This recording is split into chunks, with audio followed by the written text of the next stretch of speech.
हुआ, आप उदास लग रहे हैं? आप दोनों साथ में अच्छे लगते हैं, उम्मीद है शादी भी कर लेंगे आप लोग। बस शादी की बात ना करें, ऐसे ही ठीक है। शादी कैसी चल रही है? क्या तुम खुश हो उससे? अब बात खुश होने से आगे बढ़ चुकी है।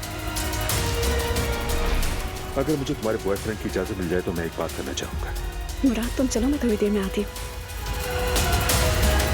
ये मेरी मदद के लिए आए हैं। चलो अब हम चलते हैं दुआ, ठीक है? दोबारा आना, लेकिन मदद के लिए नहीं बल्कि कॉफी पीने के लिए। ये सब क्या बकवास है? तुम्हें दूसरों पर तनकीद करने के बजाय अपने आप पर नजर डालनी चाहिए।